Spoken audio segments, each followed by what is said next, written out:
BRS పై కుట్రలు జరుగుతున్నాయని దీని వెనుక రేవంత్ రెడ్డి మాత్రమే కాదు చంద్రబాబు మోడీ కూడా ఉన్నారని అంటున్నారు బీఆర్ఎస్ నేతలు. కేసీఆర్ కు కుమార్తె కుమారుడి కంటే పార్టీనే ముఖ్యమన్నారు. అందుకే పార్టీకి వ్యతిరేకంగా మాట్లాడినందుకు కవితను కూడా సస్పెండ్ చేశారని చెప్తున్నారు. ఇవాళ జరుగుతున్న కుట్ర, కేసీఆర్ పైన జరుగుతున్న కుట్ర కేవలం ఈ రేవంత్ అన్నటువంటి ఇంతతోడు చేస్తే కాదు. దాని వెనకాల తప్పకుండా చంద్రబాబు మోడీ ఇద్దరు కూడా ఉన్నారు.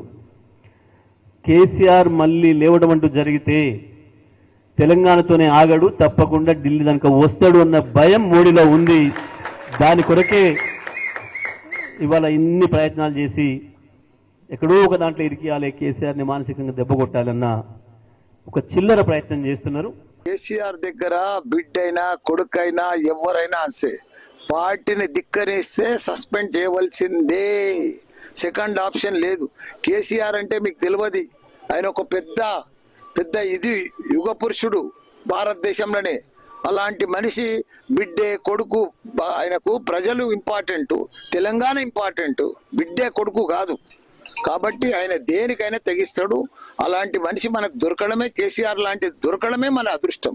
3 లక్షల మెట్రిక్ టన్నుల ధాన్యం పండించిన ఘనత కేసీఆర్దయా. వీళ్ళేంది అంతా 3D సినిమా లెక్క డ్రామాలు ఆడుకుంటా కాళేశ్వరం అని కూలిపోయిందని అదని, ఇదంతా బక్వాసయా.